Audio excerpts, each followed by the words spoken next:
And I'm live. That's right. Hello guys. Welcome to Addressing the Elephant in the Room vlog.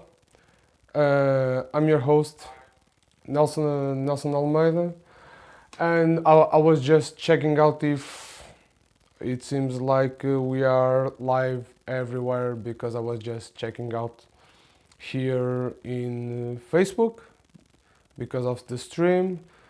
You might receive the Facebook stream with some delay, so guys, don't take it too bad.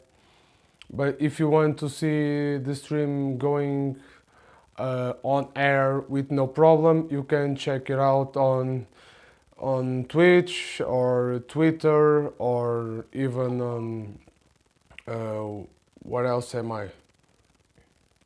Right, I just forgot. Twitch, YouTube. So in the NAC YouTube, you can check the link there. So, all right, guys. Today's elephants are today's elephants are the coronavirus and the migrant situation in the border in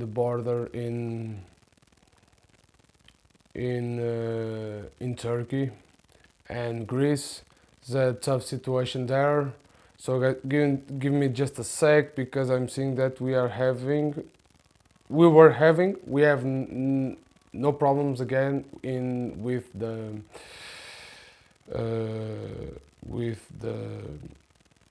video on Facebook. Guys, one thing. So for those, today is going to be in English. So for those, and in Portuguese.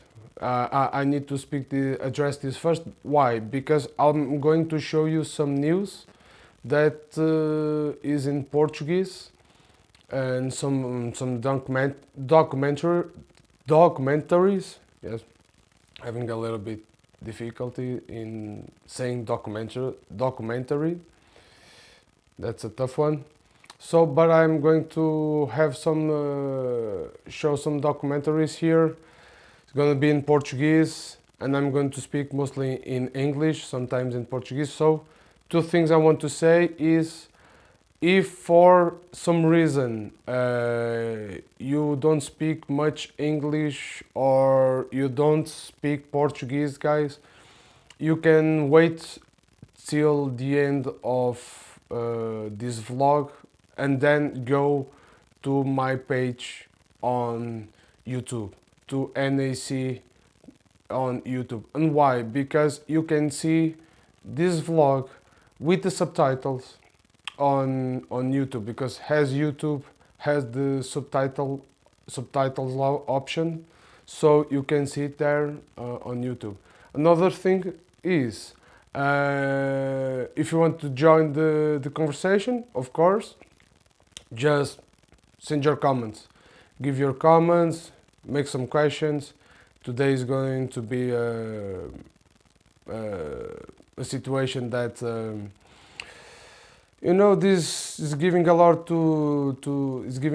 to think about, to talk about this coronavirus situation. I have a few opinions that might not be the most fancy ones, but anyway, I hope that these do not jeopardize or hurt anyone's feelings. At least that's what I hope so.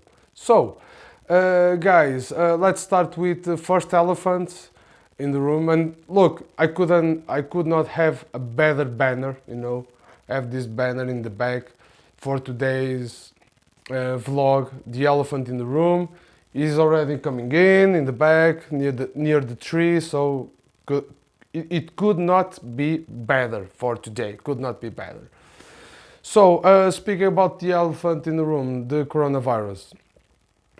Today we got into a pandemic. So the World Health Organization has considered that this is a pandemic, not because of the number of cases, but mostly because of the countries that already spread. So it has spread a lot already to a lot of countries. We are talking, I think, around 110, 115, something like that. So it's already a lot.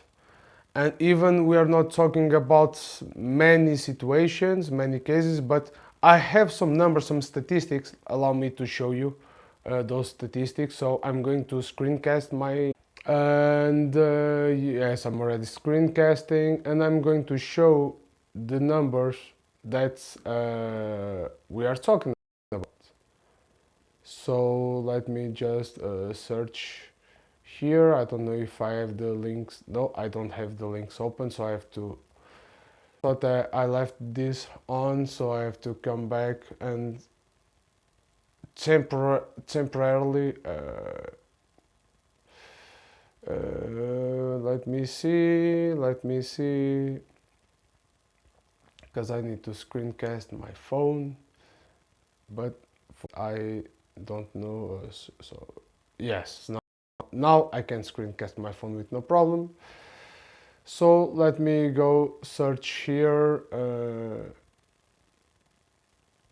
on Messenger, not my story. Yeah, sometimes the phone is faster than me.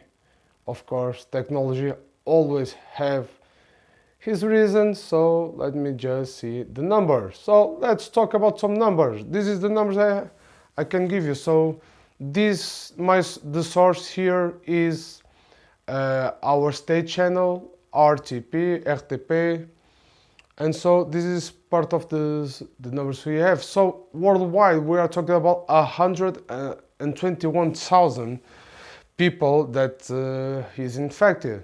Possibly we are having a little bit more than that. I know that now in the news, I was seeing the night news, the dinner time news, and they were talking about a little bit more than 120. But truth be told, we are talking something that we are talking about big numbers, but we are not talking about many casualties. So the situation so far is not as bad as it seems. If people respect the preventive ideas that the World Health Organization is giving, we might not spread this as much. So that's why we should at least be a little bit more careful about this situation. So this is the numbers worldwide, and we are having about numbers in China and Italy. Right now we know that situation in China is decreasing a little bit. Today was found around, I don't know, I think 60 or 70 cases in Qatar. So situation it's starting to decreasing a little bit. So no, in Qatar is increasing, but in China, that's what it's starting to decrease a little bit. And once again, we cannot forget that most of the cases that we are having is cases that people are recovering, or many of them they had the virus inside of the body, but it's not something that people might not recover. People can recover or are recovering in the best way possible. So as we can see, in China already 3,000 and 3162 deaths. In Italy, we are talking about 631. Situation in Italy is a little bit worse. We are talking about big lockdowns in many places. I think that government is trying to organize the situation, but they are not organizing it the best way possible. China is under lockdown as well.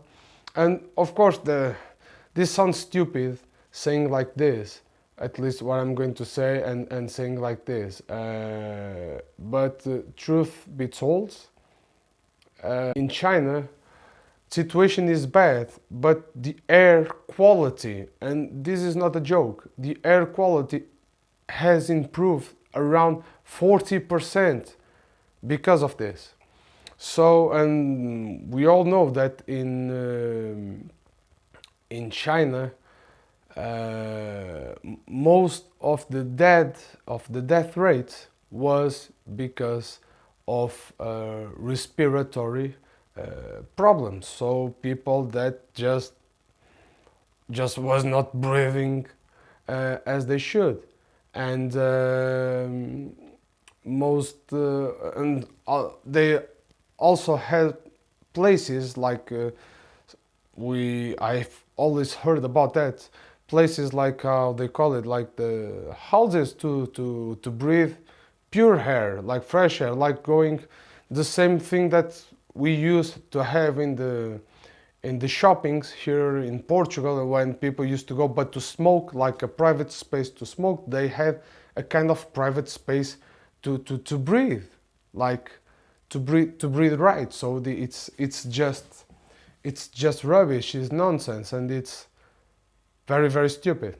But of course, that I'm not saying that coronavirus is a good thing. Of course, it's not. But in the other hand, it's helping the air quality to improve, and we really hope, at least I hope, that in the future, when this situation is solved, they can have better breathing, and they can keep the air quality for much longer. So, this is easy for me to be here talking and just say a few things. But I want to show this news that I saw about coronavirus. Two things that I want to show you. The first, I'm showing a report that I saw also in the state television. So it's my source is the state television, and I'm going to show you right now. So I'm going, once again, I'm just screencasting my phone. Let me show you this report. I think that's very important for people to understand this.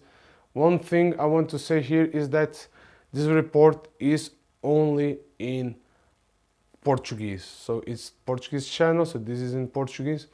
If for some reason you don't understand, because it's possible for those who are seeing this vlog, if you don't speak Portuguese, once again, wait until the end of the show. Come here in like probably 20, 30, 40 minutes and see it on YouTube. At least you can see with the subtitles.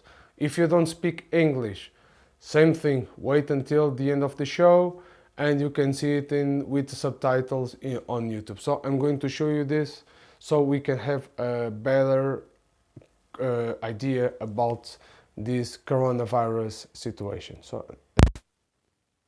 is off. Falar em coronavírus não falamos só de um, mas de uma larga família de vírus que vive noutros animais, como aves, morcegos ou pequenos mamíferos. Quando transmitidos para o ser humano, normalmente causam doenças respiratórias que podem ir desde uma pequena constipação até uma pneumonia. O agora chamado de Covid-19 é uma nova estirpe que ainda não tinha sido detectada. Aliás, até hoje, apenas 6 tipos de coronavírus é que atingiram pessoas. Exemplo disso foi a SARS, síndrome respiratória aguda grave, que atingiu o mundo em 2002 e teve como origem gatos selvagens, e a MERS, síndrome respiratório do Médio Oriente, 10 anos mais tarde, com proveniência em camelos dromedários. E este, de onde veio, ainda não se sabe. Já se falou no pangolim, numa espécie de cobra e mais recentemente nos morcegos, mas nada está cientificamente provado ainda. O que é que ainda falta saber sobre Covid-19? Falta saber muita coisa. É verdade, por se saber ainda tão pouco é que a doença se tem propagado mais facilmente. E como se transmite, tal como uma gripe, através das gotículas. Quando alguém tosse, espirra ou até fala, acaba por projetá-las para outras pessoas ou superfícies. E quanto tempo sobrevive em puxadores, mesas ou teclados, também ninguém sabe. Pela internet circulou um estudo que apontava para 9 dias de resistência, mas o coronavírus estudado não era este. Os sintomas são tal e qual os da gripe: febre, cansaço, tosse e falta de ar. A grande diferença é que a gripe tem um período de incubação muito mais pequeno, ainda assim não se sabe ao certo quantos dias são precisos para que a Covid-19 se manifeste.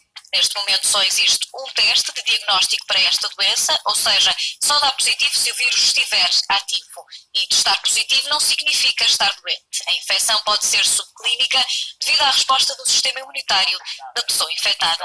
A máscara pode levar à acumulação de vírus. Prevenção tem sido a palavra de ordem. De acordo com a Organização Mundial de Saúde, se visitar mercados de animais, deve evitar contacto direto com eles. O consumo de carne crua ou mal passada é também desaconselhado. Deve lavar regularmente as mãos com água e sabão ou produtos à base de álcool. É aconselhável manter a distância, pelo menos 1 metro, de pessoas que estejam com sintomas visíveis, e só quem está doente é que deve usar máscara respiratória. O mais importante neste momento seria termos uma ferramenta de vacinação. No momento em que surgir uma vacina, nós temos a guerra quase ganha. Não há vacina nem medicação. Para a gripe, há 2 antivirais. Para a Covid-19 estão a ser testados vários. Diariamente surgem novos artigos que nós estamos muito atentos e tentamos otimizar as nossas abordagens a estes doentes. Felizmente, e chamo mesmo a atenção para isto, a maior parte das pessoas infectadas por coronavírus têm quadros muito benignos. Mais de metade das pessoas infectadas até hoje recuperaram, mas a preocupação com os grupos de risco continua.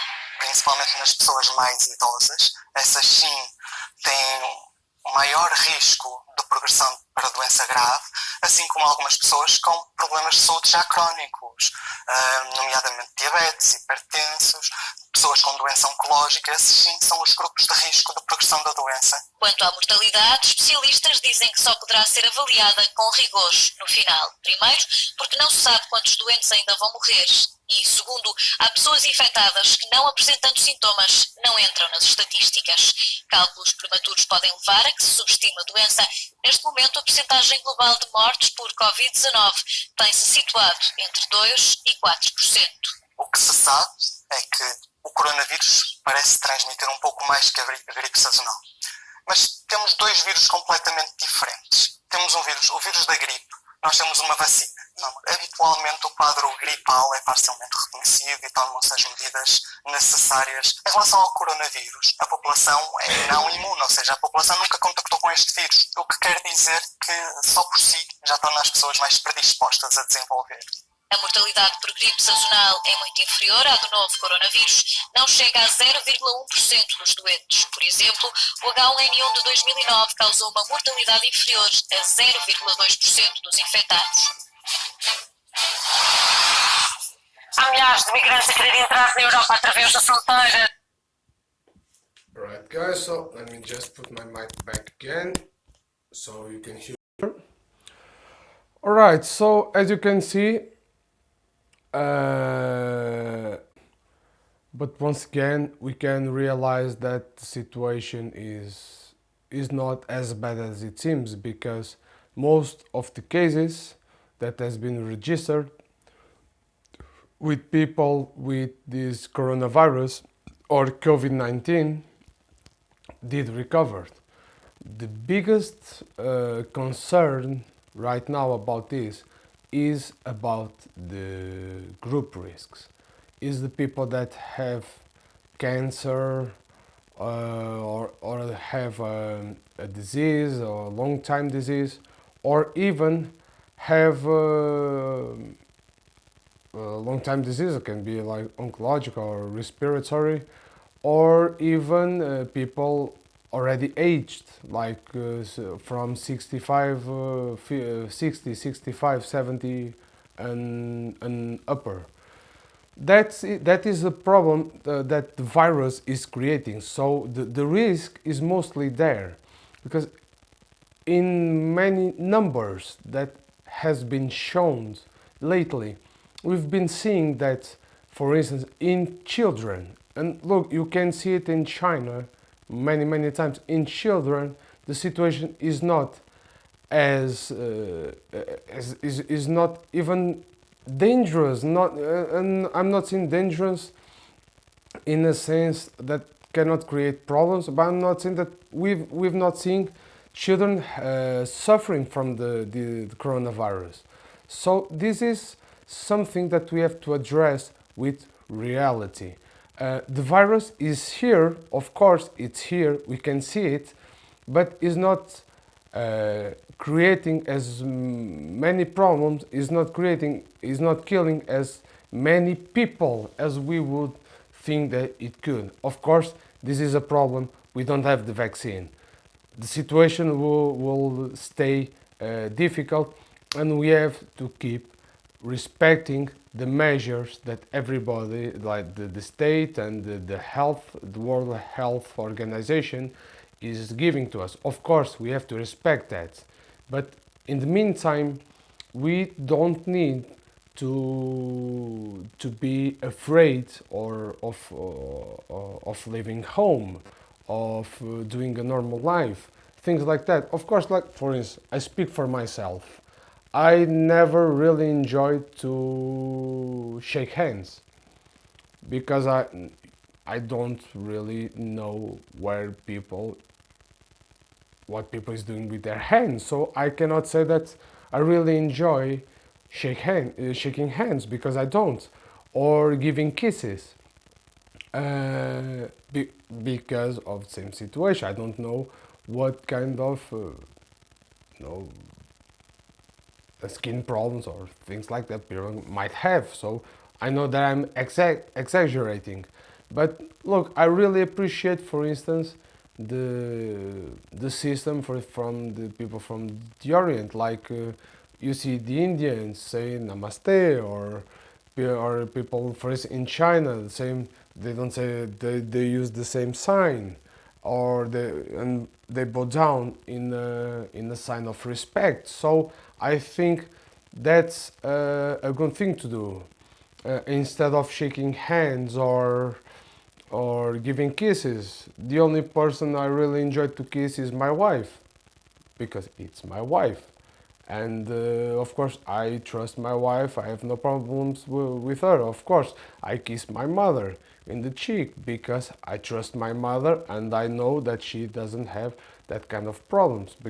But beside that, shaking hands and giving kisses in the cheek, I don't consider the most hygienic. But okay, this is my way of life. First, I like to give hugs.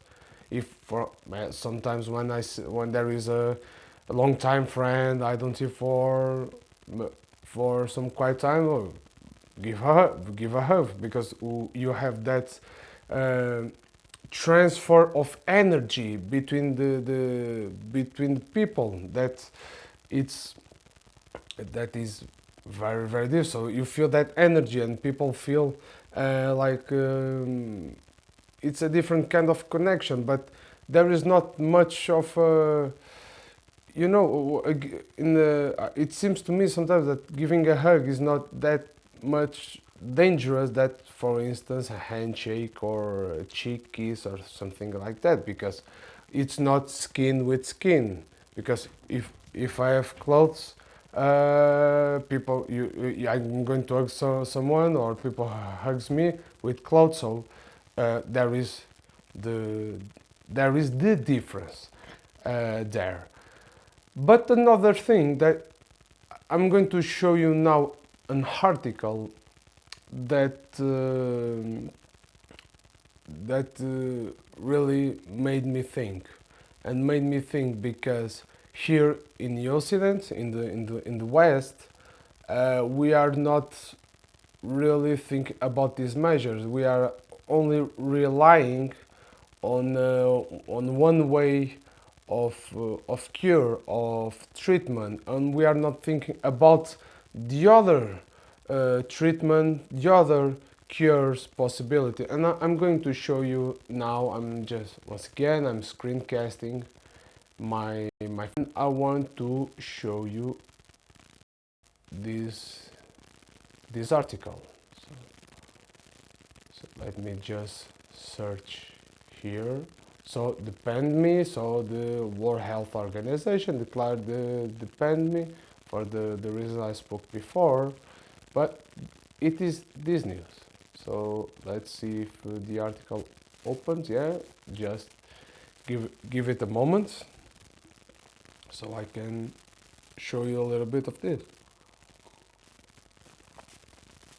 So yeah, of course this is a Hong Kong newspaper, if I'm not mistaken. I was searching for that, or it was from a Hong Kong journalist. But this is the South China Morning Post, and basically what they talk here about something that's for me made a lot of difference. That 85% of patients in China are benefiting from traditional Chinese medicine. So what does this mean? This means that they decide to join forces, and look, the pandemic started in China.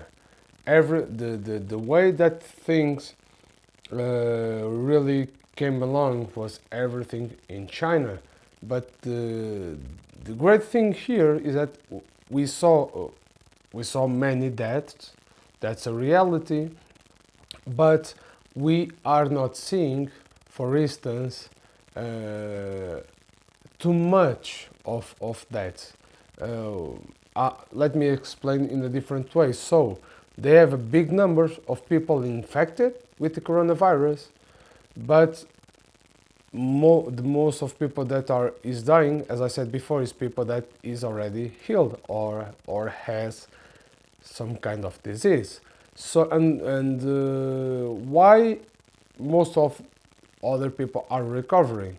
Because of this, because they decide to join forces between traditional medicine, and in the East countries, in most of East countries, for possibly many of you don't know about that, about this situation, but in East countries there is a possibility of you to choose if you prefer the regular medicine or the traditional medicine. So if you want to go, for instance, to a hospital to know what's going on with you, but if you want to be treated in traditional medicine, you can choose it.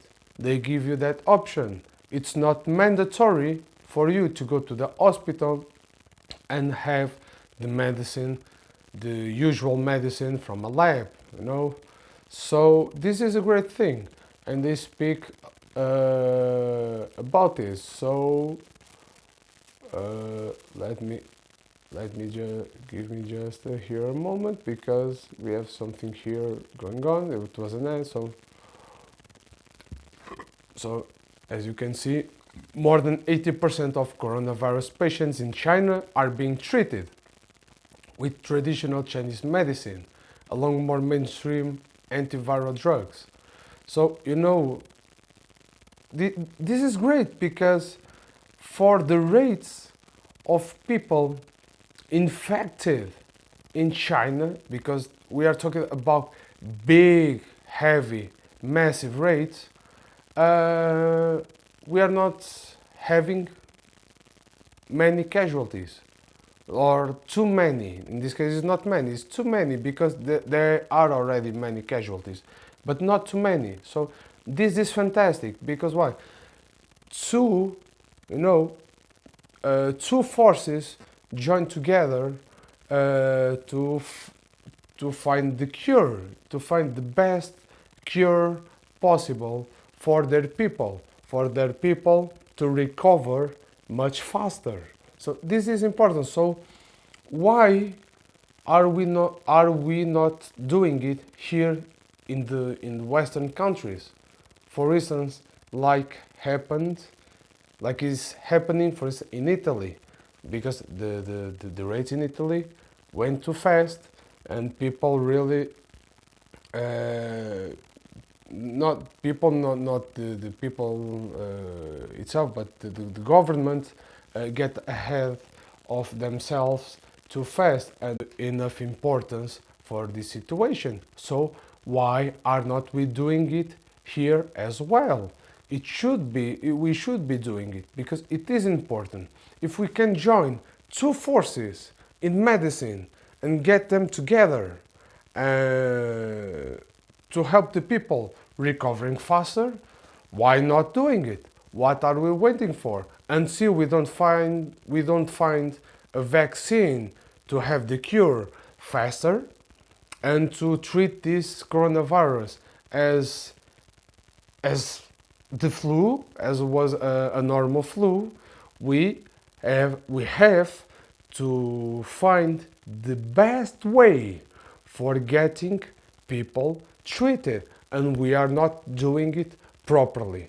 That's why we are having the death rates as we are having, and mostly being Italy the country with the biggest problem. And right now, and first I saw this in the news today, in Italy, the rate in Italy between people infected and casualties are superior than China.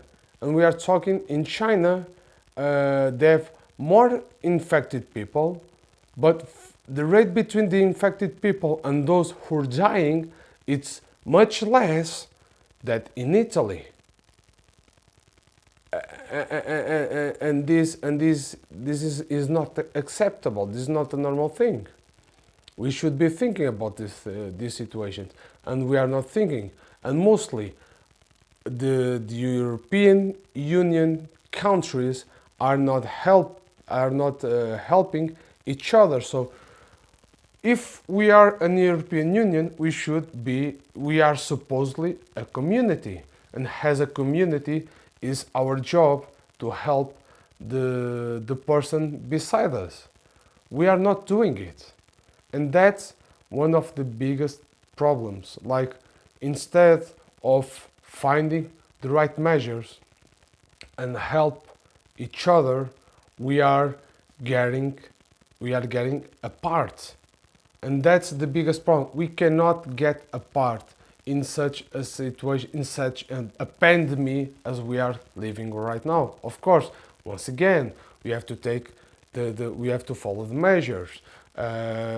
We should be like 2-3 meters away from the people that we are talking. We should not shake hands. We should wash our hands properly. Things like that, as I was able to show here in the news. In the news that I show, it was the lunch news. But we are not doing enough. In Europe, we are not doing enough. For instance, here in Portugal, we already have, if I'm not mistaken, around 50 to 60 situations. No casualties. But and most of the infected people are in the northern Portugal. So are mostly around Porto and Upper Porto. So this is a complicated situation. We should be taking care of this the best way possible. And so far, it seems that our health system is doing it in the best way possible. At least it seems. Most of the hospitals are saying that are prepared for some situations.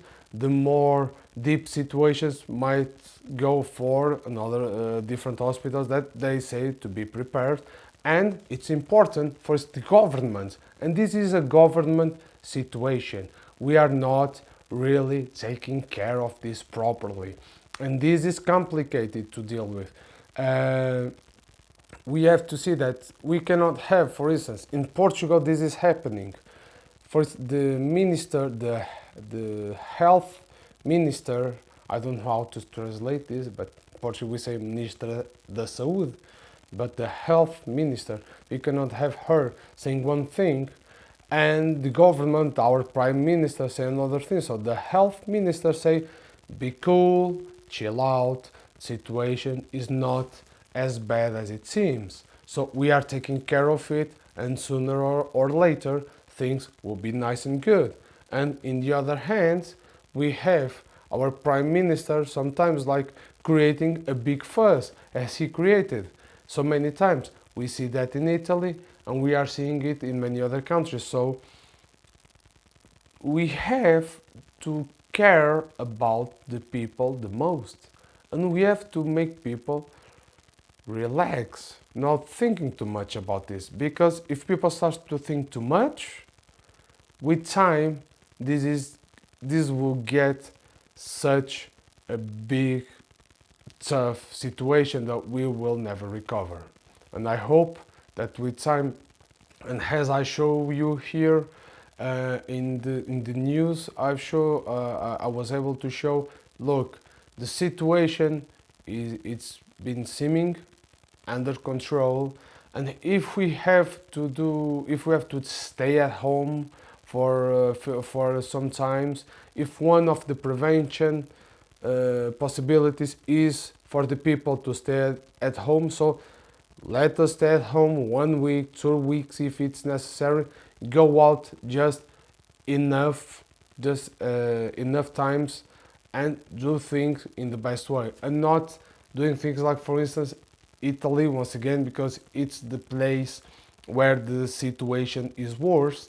Italy just is forbidding in some places for people to leave their houses. So if you get caught in the street, you can be fined till 3 months in jail. So we are creating fear instead of trying to find a resolution. We cannot create fear. We have to create resolution, not fear. But I hope that with time we can solve that. So, but I want to address another situation, and I already took some time to address the coronavirus situation, because the coronavirus is recent. But before the coronavirus come to air, come to the news, there is another viruses that are killing people. And the biggest one is called war. We see it in Yemen, we are seeing in Syria, in Sudan, in Somalia. We are seeing it, for instance, now with the situation of the refugees. Sometimes the people coming in the boat, and the pirates or whatever they are going in the sea and just showering bullets in people in the most inhumane way. That's a tough one that I cannot bear. And believe me, this situation of coronavirus came to swipe a little bit at sides some problems with wars, and mostly this situation I'm going to address you now in the Turkish and Greece border. So, Turkey decided to open their borders for allow the migrants to come to Europe. But in a very strange way, they let them go, but they are showing like they don't want them to go. It's like they are trying to play here in a way that it's very, very, very dangerous. And so I want to show you, this was also at lunchtime. Once again, my source was the state television, RTP.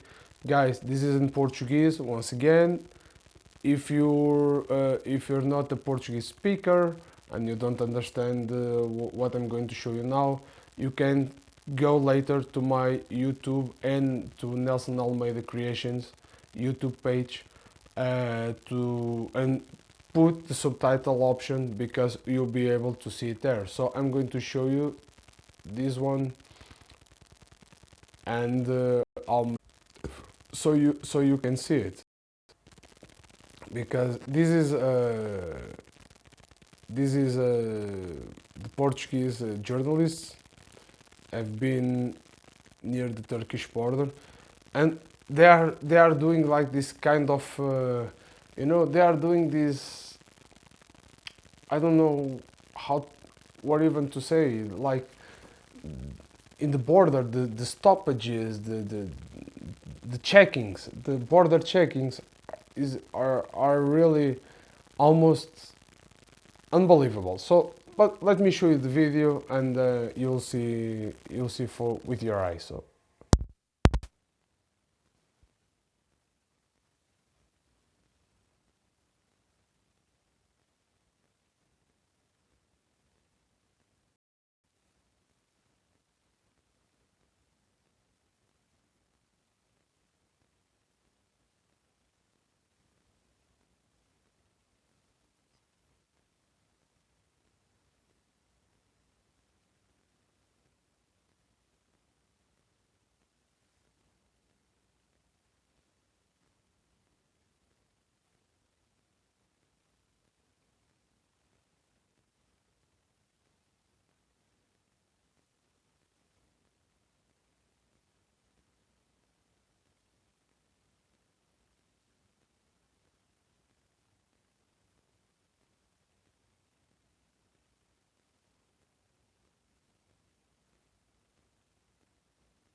Be better, so listen to me a little bit better.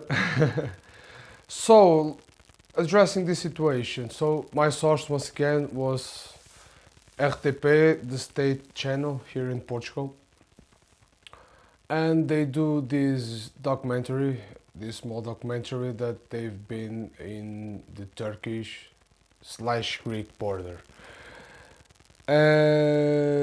So as we can see,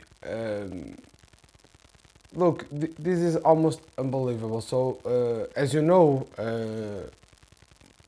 Turkey has the biggest number of jailed journalists. So it's something incredible. I cannot tell you numbers, good numbers, but I know since Erdogan went to government and make it a kind of dictatorship, that state they when they tried to take the state down with military and all that situation, it was very confusing, and I think that's still being confusing. That's truth be told.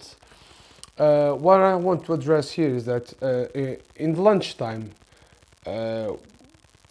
many people were thinking like these conspiracy theories that they were not allowing the journalists to go to the border because they thought they were not respecting the human rights, so they were breaking human rights with the migrants. And we cannot say that that's not happening a little bit, but the truth is that in the evening news, I saw that the same journalist then spoke that, and this is just this sounds kind of comedy. So they don't allow the journalists to go to the border because the Turkish police, the border police, decide to cut in some places. Decide to cut the wired walls, so they make small places for the migrants to pass through to Greece. So they cut places for the migrants to go to Greece. And why? Because the Ankara government, so the Turkish government, is trying to press as much as they can the European Union, so they can have some more money. So this is just a politics kind of game they're trying to do, so they can earn some more money coming from the European Union. Because if you don't give us more money, we will let the migrants to go to you. But this is a complicated situation, because so many times they say first they were not letting the migrants to go, they were sending them home, and then they started to let them go to Greece. In this kind of game they're trying to do, just to press the European Union. The truth is that the European Union is not seeming to back down right now, and they're not seeming to allow some of the migrants to come back. And this is a very tough situation and very concerning, because we are talking about families that are living in a very critical ways, in very with not enough comfort, camping with no conditions, and we are not seeing these humanitarian crisis. And as long as we don't deal with this kind of situations, we don't relate to this, I don't know where mankind is going. Like, we worry about so many things. We worry about our forests, but at the same way we are destroying it. And it's like, for instance, here in Portugal happens a lot. A wildfire comes, this destroys more than half of the forest, and instead of starting a while later to plant the forest back, to reforest. We are not doing it. So of course climates change. There is many reasons and theories for climate change, but that's one of the reasons. If you don't have forest, if you don't have trees, the climate changes will happen more deeply, so, and that will be more frequent. The same way we can talk about these situations. We are not addressing these situations properly, so as long we don't address it as we should address, as long as we don't address this as we should address, things will become worse and worse and worse and worse. So this is the situation with migrants in the Turkish border, and that's what the Turkish border, the Turkish government don't want to show to the people. They don't want to show to the journalists. They don't want to show to the outside world. That's why they are pressing so much journalists for not. They are pressing journalists for not going there. They're like pressing, like if you go there, you're gonna be in jail. You're going to create these massive problems.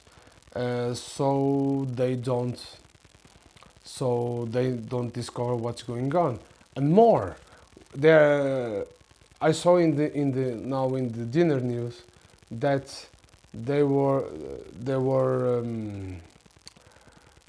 the union, the lawyers union in of Ankara, they decided to went to the border to see the refugee situation, what was going on. And I must admit, I'm very admired that they decide to go, because it's very frequent that in Turkey so many times this kind of situations is addressed in a very tough way from the government. So I must admit they have a lot of courage to do this. But truth be told, the lawyer decided to go to the border trying to find what was going on, and they were stopped by the border police once again. So they are trying to hide something. Look, this is stupid. Something as stupid as they're allowing migrants to go from Turkey to Greece. Something that they should not be doing, but they are doing it. Because once again, the European Union already said that there is no possibility to receive more migrants right now. Even they are trying to find the best way possible. Of course, that's speaking about this kind of situation, it's always tough, because there is a lot of stuff that we should address properly. We are not addressing properly. But once again, we cannot allow to keep going on with these policies that are prejudicing the migrant situation, people that are trying to make a better life. Look, imagine, I speak for myself. If I was in a situation like this, of course I will try to find the best way possible. It would be very sad if some government would say no every time, because they don't want me there. Even if I have the bigger and better capacities than the people of their country, than their natives, but it is what it is, and we hope that this Turkish border situation can be solved as soon as possible. Of course, that this is a way to avoid speaking about this crisis, because now with coronavirus, of course, people will keep just talking about coronavirus until the solution does not come out. But I really hope that in the future we can deal with this in the best way possible, and we will find the solution for this situation of migrants. Because it's very, very sad when we hear people saying that they prefer to come from Syria and even from Morocco. Look, Morocco is just close by Portugal, and they prefer to come to Morocco, to Turkey, by land, and many times they have to walk from Turkey, from Morocco to Turkey to try to come to Greece. And because it seems like, look, Bulgaria is nearby. I don't know how many kilometers, but it's nearby. So you could go from Turkey to Bulgaria. So something might going on there, because it doesn't seem that the migrants are choosing to go to Bulgaria. They are always choosing to go to Greece. That's the reality. So the situation here is very, very ugly, and the way that this situation is being addressed, the way that the governments are addressing this, the way that the European Union is addressing this, it's very, very poor, and we have to find a way to start finding a new solution and the best solutions. Because look, once again, when someone coming from Morocco decide to go to Turkey instead of coming into Spain, and we cannot forget, Spain still have two cities in Morocco, is Ceuta and Melilla, still there. So and they prefer to go there, because we know most of times when the Moroccans try to go into those Spanish cities, and look, this is Africa.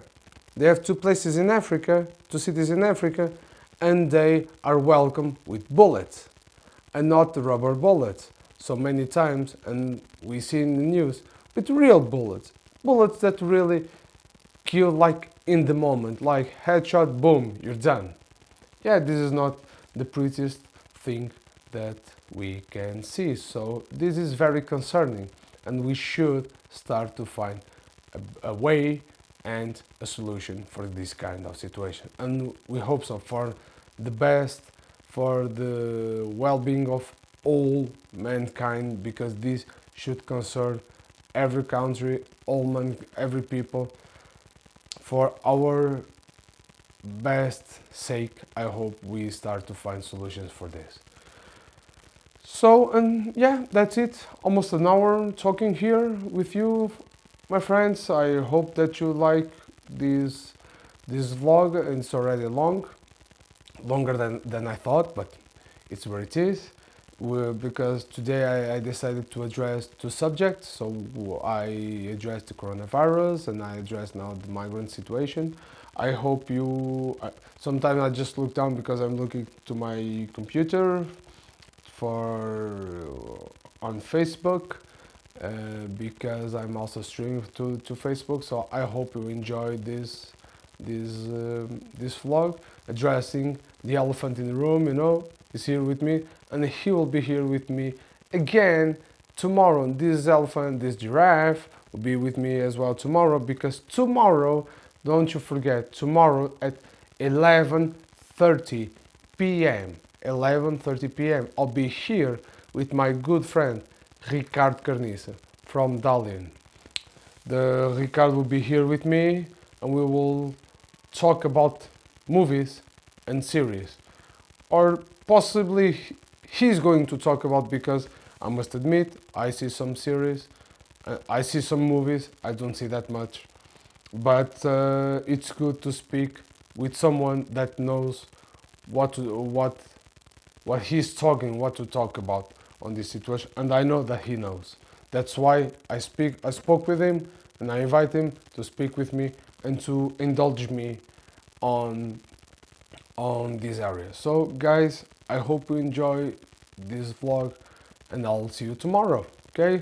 11:30 at all social media. Don't you forget, as always, the first half of that podcast, that talk show. Sorry, the talk show. That first half will be in all social media. Second half will be only on NAC Facebook page, only during the live show. After that, when show's over, it will be the link will be Patreon only. So, and if you would like in the future to follow me, or if you want now to start following me on Patreon, you have the link in the page, patreon.com/NAC_official1.